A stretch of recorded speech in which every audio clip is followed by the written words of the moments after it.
comarca, Marina Alta, una de les més fermoses, dels territoris més fermosos que he vist al món. He estat a Amèrica, Àfrica i per ahí. I aquesta comarca és molt bona. I va ser un exemple al món de... Ojalà siga, no? Un exemple al món de soberanisme alimentari, per exemple, o sigui, aquesta comarca té molt a dir al món, molt a dir, i els poetes a saco paco, molt importants els poetes, perquè en els moments, en la història, això sempre ha sigut així, en els moments més fotuts ha sigut los i les poetes han eixit a cantar les 40 al poder, però també els del mig i els de baix, perquè a voltes són còmplices. O sigui, així n'hi ha que cantar a gust, a gust. Bé, gràcies, vaig a començar. Este es un llibre, Títeres del Tiempo, que en una setmana tindré prou llibres d'això, i això és com un fill o una filla, vamos. Una gran vomitada. Bé, doncs a veure... Encara n'hi ha temps.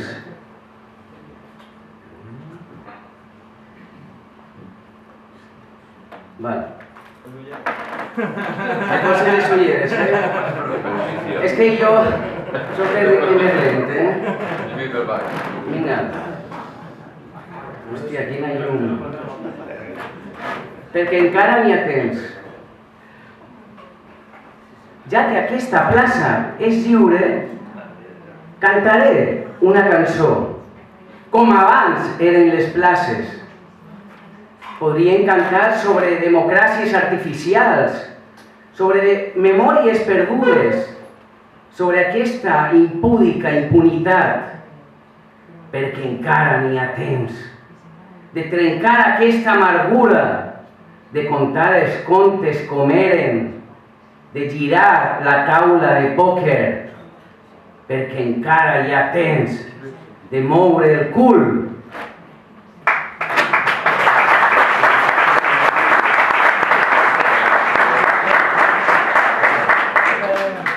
Bé, jo crec que estem en un moment històric i n'hi ha que anar a saco paco, perquè així el temps s'acaba. Segons alguns, 10 anys per a arribar al punt zero del canvi climàtic. Alguns diuen que ja no l'han passat. Jo espero que queden 10 anys, sobretot per les futures generacions.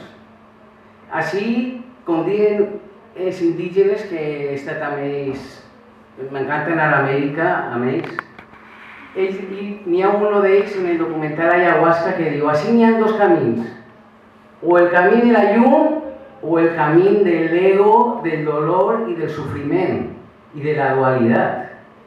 Cadascú que trie, cadascú que trie.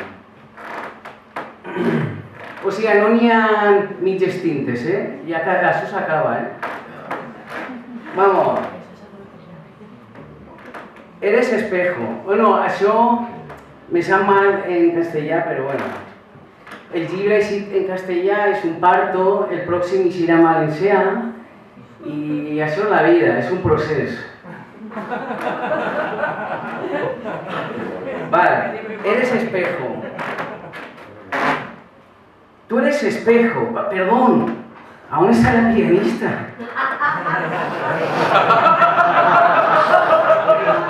Claudia, por favor. O sea, mira, en el primer t'has lliurat, Toca lo que vulguis.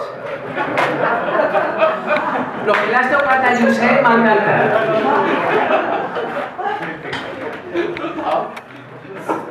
El piano és molt amic dels poetes i les poetisses. Poetisses o les poetes, bueno, a mi me dona lo mateix. Però sí que el llenguatge n'hi ha que tindre cuidado. Poetisa és lo que no és correcte, és la poeta. Bueno, viva la música. Tira-li lo que vulguis tu. Això és un esprill.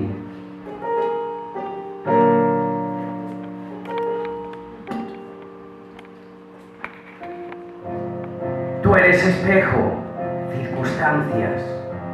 Tú eres solución, eres amor. Y si no quieres verlo, serás lo que tú veas. Serás tu propio espejo, lo que sientas. Eres magia, eres chamán, eres arte ancestral, alma y mar. Eres bondad, creatividad.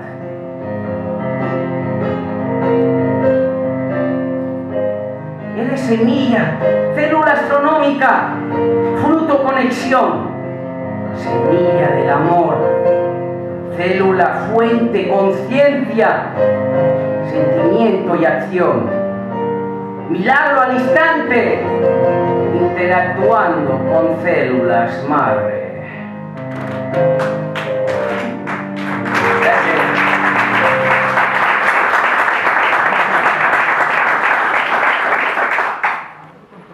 Vale. Sí, este diu somos zapato o pie. Creo que sí, es que els poetes anem per racions. Cada ració és un vòmito i és un procés. M'estic preguntant molt si somos zapato o pie. Perquè per a lo que ve és bo que sabem conèixer-nos, saber uno com és, els prejudicis, el fem perquè els pors també els tenim. N'hi ha que llevar-se els pors, perquè amb pors la batalla ja està perduda, si tenim por. Por per a res, per a res. Bueno, entonces 1, 3, si somos zapato, ¿qué? Vamos. Es una pregunta que tenim que fer-nos.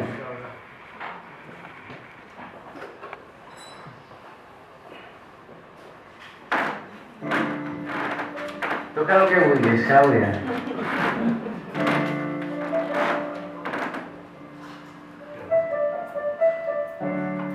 Si sufres fácilmente, te esclavizas.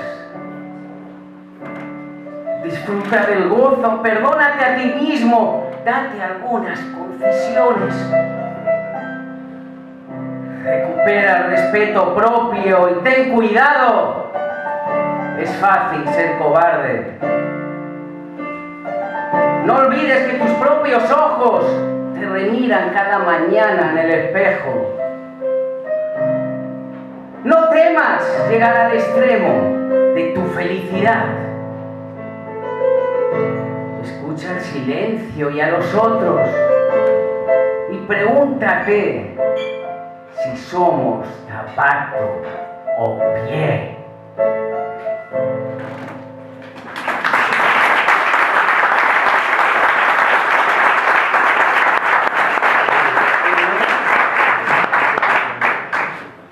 Gràcies, és que disfrutem molt així amb vosaltres, vomitant. Això és un vòmito, n'hi ha que... Bueno, este es diu sueño. Quan me pase de temps me lo dius, Jo que m'emocione molt. Vale.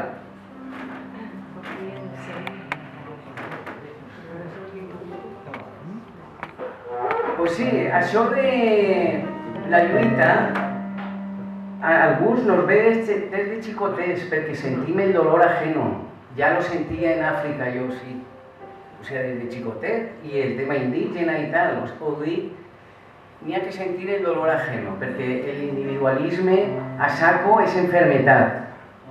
Enfermetat. Si no n'hi ha col·lectiu, n'hi ha enfermetat. Sempre l'individualisme existeix, però sense col·lectivisme... O sigui, crec que tenim que fer més fort el col·lectiu a la Marina Alta, perquè el que ve és fortet. Podem fer defensa o no fer defensa davant de lo que ve. Segona bombolla immobiliària, canvi climàtic, a saco, bolses d'exclusió... Jo crec que en la comarca que nos anem a fer forts, i els poetes anem a cantar prou.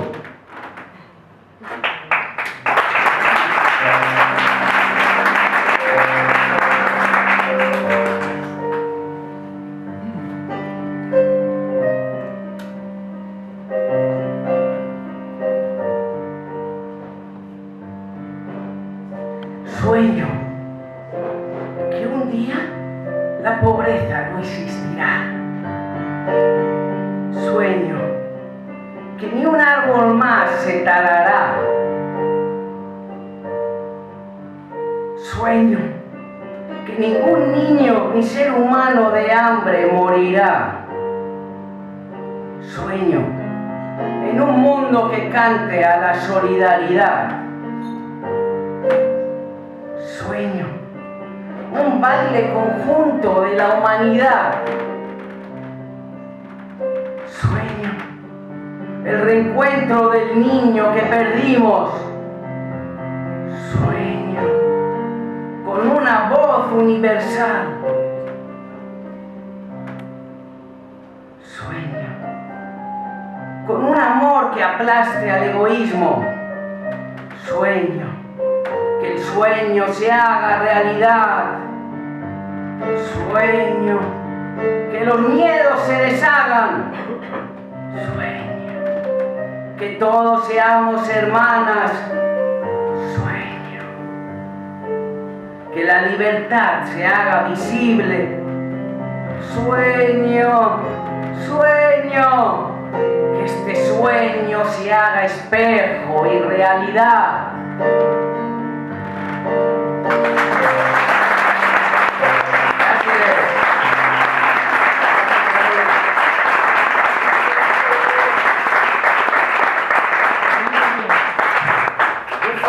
Perdoneu. Que burro soy. Que burro soy. Tenia que posar-me això. Pues venga, a la segona ronda.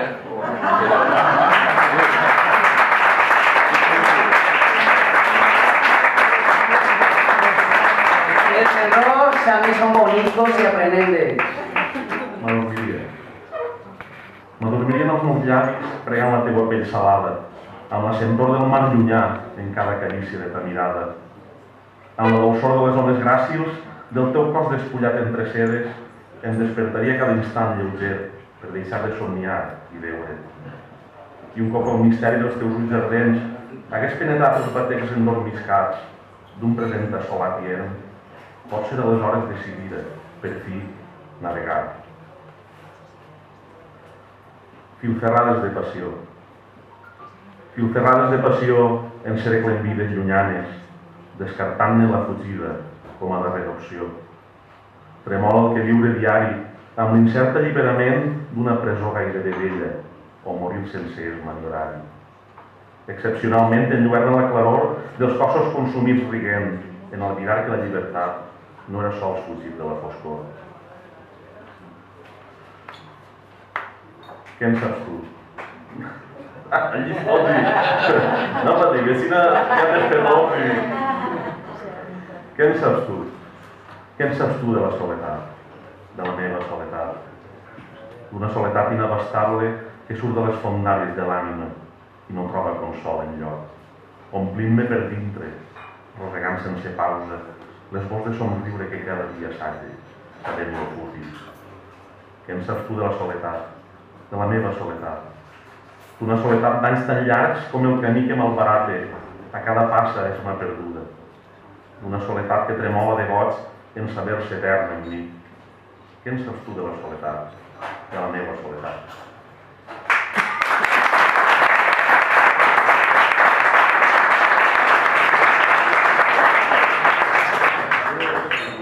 Acarone amb dolçor. Acarone amb dolçor, amb ànsia guaridora. Acarone amb tendresa de mare i acarone per treure'm l'angoixa.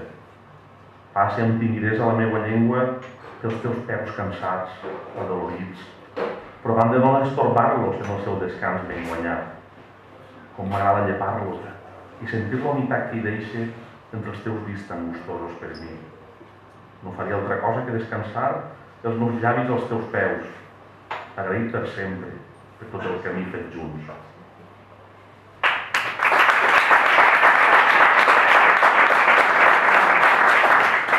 Este poema es diu Un dia em moriré i m'agradaria que el dia que em moria està tan graciós com avui, que el llegiré, però ho dubte, la veritat és tu. Està mal. Un dia em moriré. Un dia em moriré. Un dia qualsevol, d'un mes qualsevol, em moriré. Pot ser que ploga o que faci sol, quasi que no neve. Serà un dia qualsevol de qualsevol mes. Un dia em moriré i ningú ho sabrà. Em moriré callat, o pot ser parlant amb ningú. Ningú, precisament, ho sabrà, però em moriré. Aquesta nit pot ser, o demà, em moriré. Ningú sap quan mire, ningú sap què mire quan mire, ni sap què somnia quan somnia. Ningú ha de saber que un dia em moriré. Serà un dia qualsevol de qualsevol mes de l'any. Serà quan toque, que diuen els entesos. I ningú, però ningú, ho sabrà.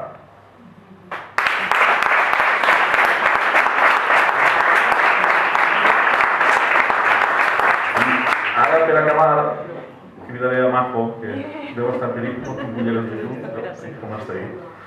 Un dia que estava d'esta tardor, que estava així una mica avorrit, vaig publicar un poema pel Facebook, Majo, molt amable ella, al cap d'uns minutets em va dedicar un altre poemeta. Vol dir llegir el que vaig escriure jo i ella que llegir el que em va escriure a mi. Trassegue trist i tremolós, envellit, desconegut de mi mateix, esgarrat en pedaços de mal redreçar, poruc, misteriós, esfondrat. Cada passa una derrota, cada petjada un nou fracàs, assolint la contrarietat en el gest i demanant, com sempre, una mirada.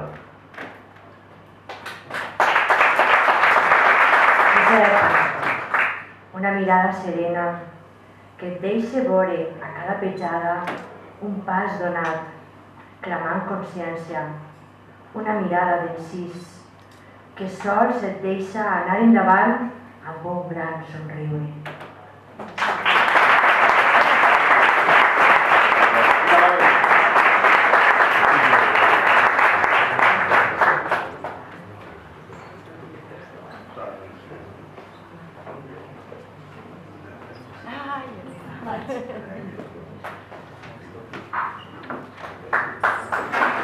Bona nit.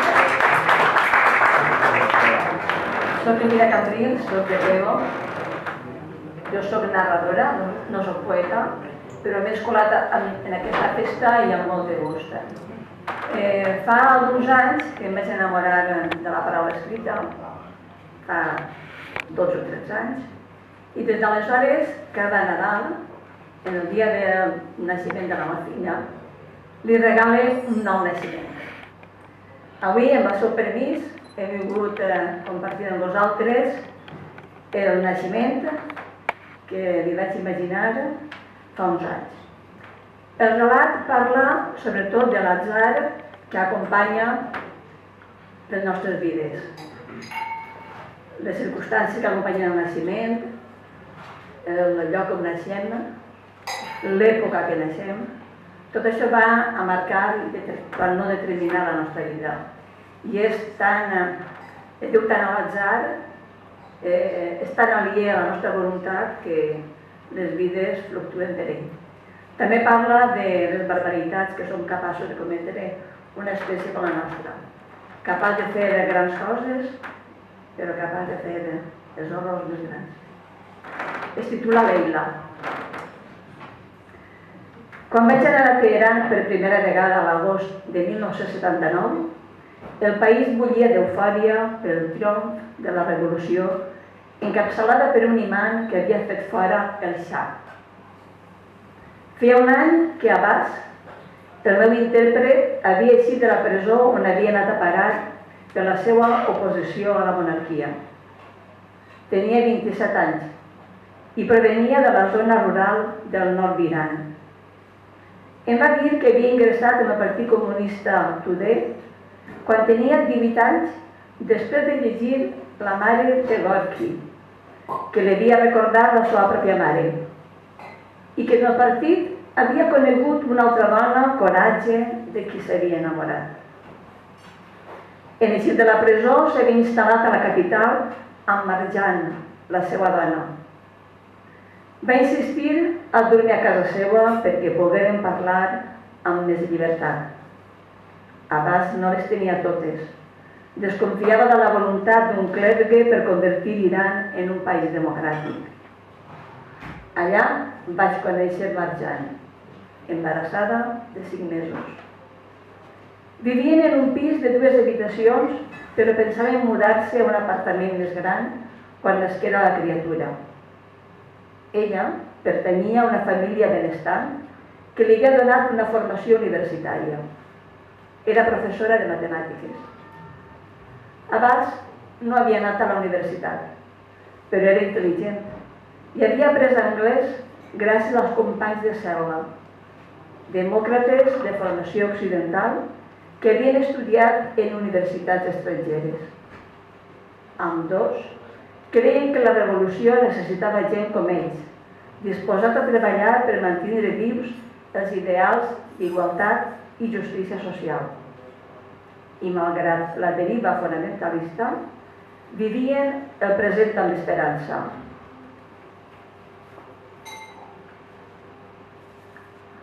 Quan vaig tornar pel febrer de 1980, 6 mesos després, Marjan i Leila, la filla que havia nascut a finals de desembre, seguien al mateix pis, però abans no hi era. Havien anat a per ell una nit, 2 setmanes enrere, i s'havia perdut el seu rastre. Vaig fer gestions per escatir alguna cosa del meu intèrpret.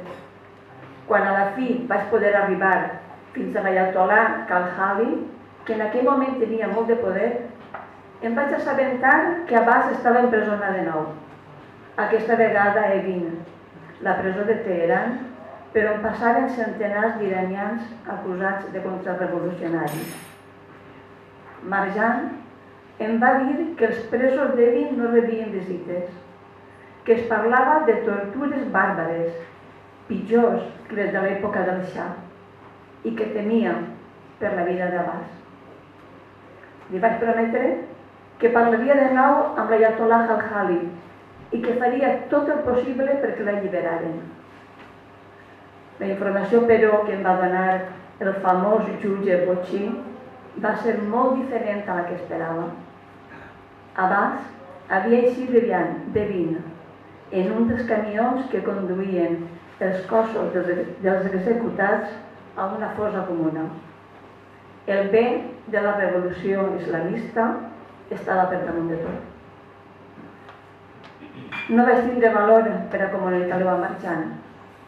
Vaig enviar un missatger al petit pis amb la fatal notícia i uns quants dòlars per a Leila, la xiqueta que no coneixeria el seu pare. L'any 79, en la mateixa època, va néixer Lluna, la meva filla, que afortunadament la tindré una vida molt diferent. Aquesta Lluna.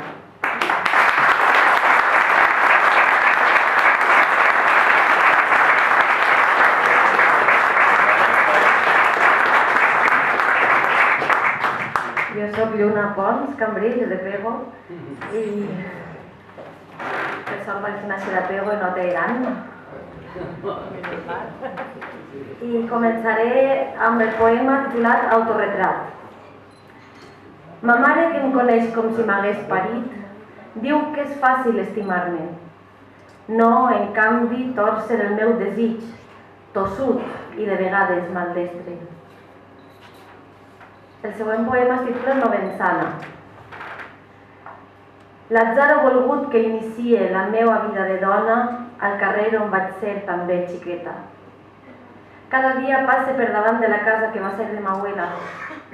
Encara la veig a la porta, amb aquell cos esculpit per temps, ben plantada i somrient.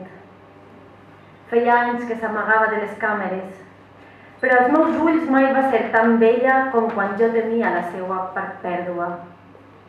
Cada dia, al costat de la meva alegria de novensana, camina la seva absència irremeiable, com una alerta constant dels desitjos pendents, de la necessitat imperiosa de ser feliç sense demora.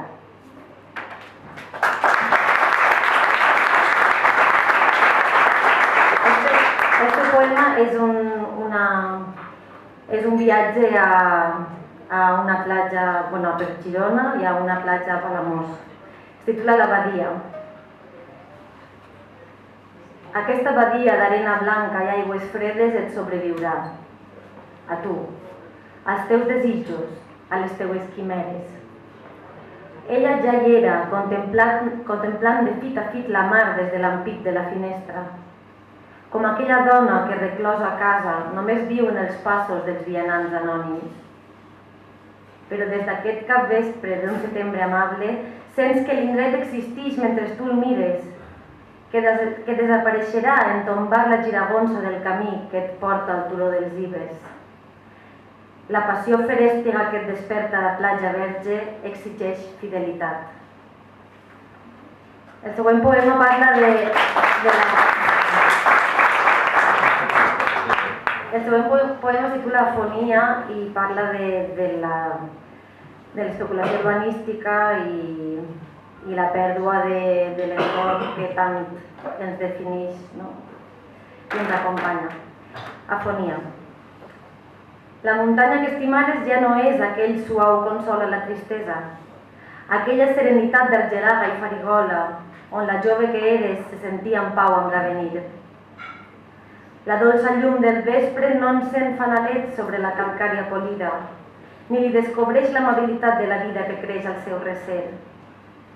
Voldries posar-hi paraules, però la pell esgarrada de la terra t'escanya la veu, mentre les pedres criden redolant en la caiguda. I per acabar,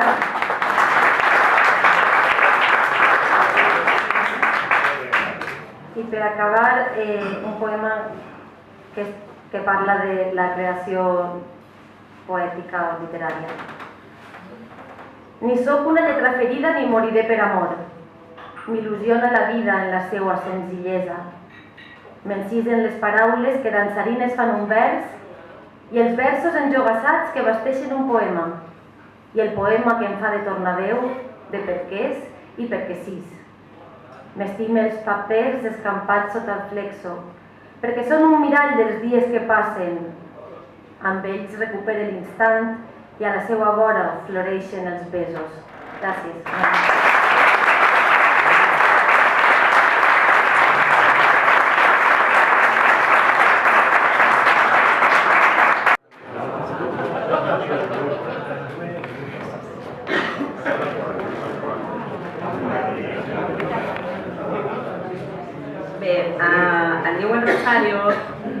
Jo vinc d'una altra disciplina artística, sempre m'ha agradat escriure.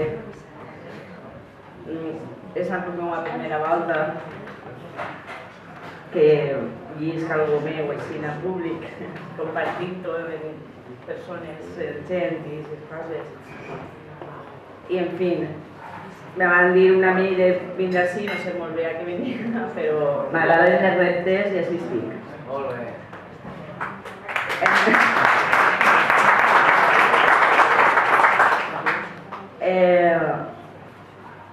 El que he escrit es diu Els sis sentits. Caminant me trobe, buscant la intuïció oblidada, explorant la cova del reconeixement, adentrant-me en les cavitats dels meus sentits, buscant respostes i perquès. Caminant es trobe.